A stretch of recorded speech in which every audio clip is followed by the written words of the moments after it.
Good morning, everyone. So, I recently read The Diary of Anne Frank and, of course, The Boy in the Striped Pajamas. And both of these have one thing in common, and that is that they're both placed in World War II. This is fiction, and this is true. And this is real life. I almost said it was true crime, which, in a sense, it is. At least in my area, and everybody normally reads this as mandatory reads for school. I, however, never did, and finally read it this week. Well, I finally read it last week. And I will say I find this to be an incredibly important read for anybody, no matter when you read it. One, to teach yourself the history of World War II, which is a whole nother subject in of itself. But it is also very difficult to read a book such as this that is from the mindset of a young child, or in this case, a teenager. We follow Anne Frank, who was 13 until she was 15, and then the book abruptly ends. There is just, hey, it's my birthday, and I got this really cool journal to, hey, we're under threat. Our hiding space has been discovered, and we have been kind of under siege, and I'm barely making it, and this goes on for 2 or 3 times before her journal just stops. She writes her entry, and it's over with. And it's hard to follow this entire time, at least for me.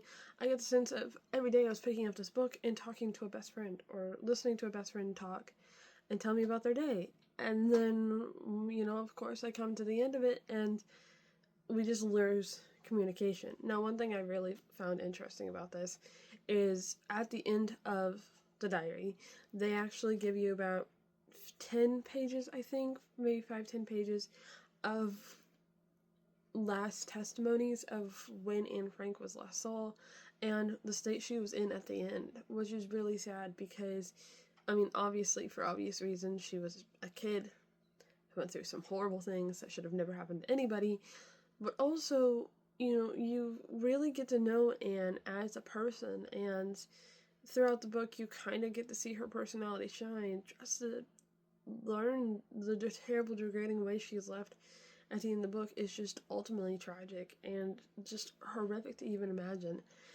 And I honestly wish I kind of read this sooner, but I'm really glad I read it. And the biggest takeaway that I am taking from this one is how Anne still managed to see light through the darkness, in a sense, because she, even though that she is hearing about bombings over the radio throughout the book, and she is hearing, she's hearing them talking about the rounding up of Jews, she still manages to talk about what she feels about after the war. How she wanted to be a mom, how she wanted to explore, how she wanted to do all these things, and that ultimately made it harder for me to honestly get through the book, knowing that she wasn't going to get to do these things. One of my other biggest takeaways is something I have never thought about, and that is the comparison of the rounding up of Jews to the old slave trade. Anna says this herself. She says that the rounding up of Jews is equivalent to the rounding up of the slaves.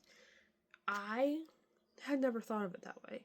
I, of course, know about both events in history. I realize how both are tragic.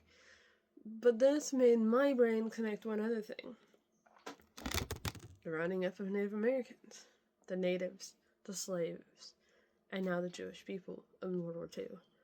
And I honestly had never put 1 and 2 together the way Anne had thought about it, and then when I put all 3 together, mind boggled me, and I actually put down this book for a few days because of that.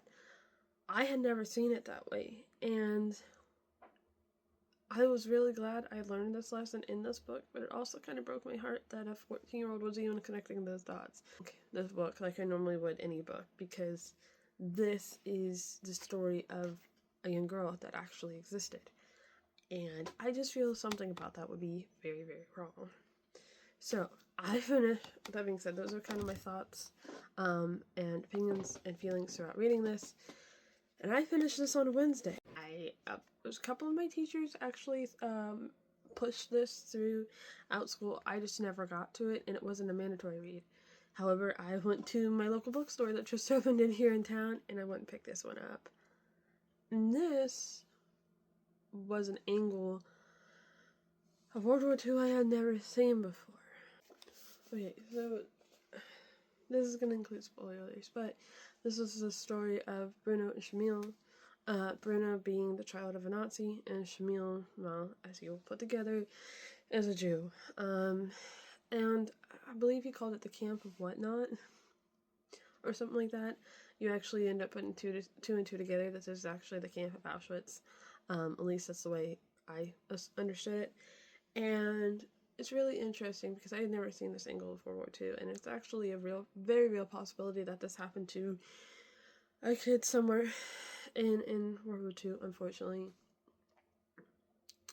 But the thing that was interesting about this book for me was, again, this is an angle of World War II I'd never seen before, and we are shown as Bruno goes and talks to Shamil every day, and they end up becoming friends.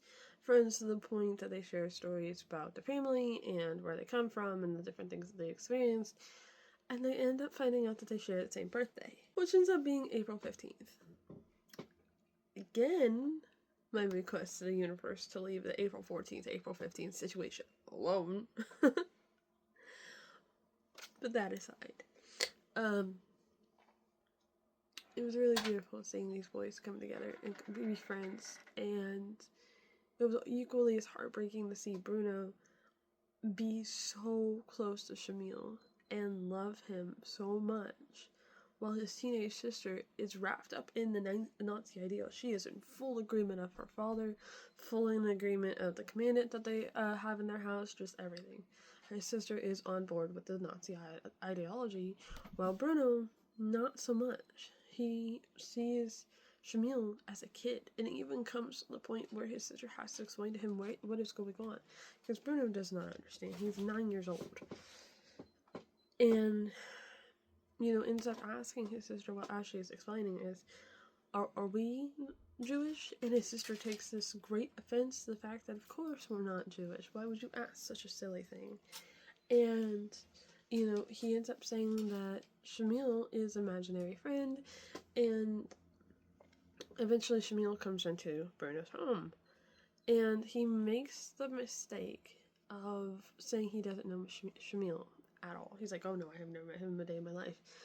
Not knowing, and then eventually, not knowing what will happen to Shamil now that he said this. And it turns out Shamil gets beaten pretty badly. And I was so excited because Bruno learns his lesson. He's like, oh my god, I didn't know that was going to happen. And Shamil ends up forgetting him. And if I'm saying his name wrong, I'm sorry.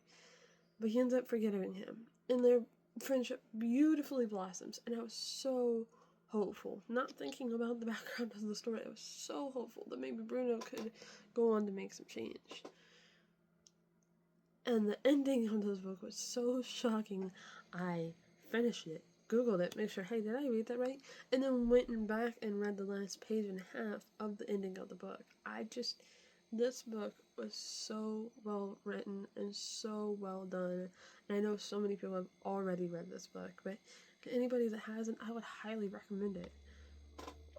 I read this on Saturday. It is now Tuesday morning, and I still have not stopped thinking about this book and how tragic it is, especially since neither one of them made it in the end. And I will be watching the movie soon. I will say, reading these back to back has me deep in thought this week, the end of last week and this week, just about World War II, which is one of my Roman empires. I already think about World War II quite often. These two made me think about so much, how it affected the children, how it affected innocent people that didn't know any better, how it affected so many lives. And it also made me think about the fact that what things we aren't taught in school. I already think about that a lot. But things we aren't taught about in school in World War II. And one of the first things I can think about is we aren't told stories from the children's point of view. Not where I was raised. That's kind of to the side. You get this big overview of what it was and kind of what happened, and that's it. And it's made me think a lot about what we're not told. And it makes me want to go back and do my due diligence to pick up kind of where I left off with my own personal studies of World War II and learn a lot more and learn a lot more further outside of that subject.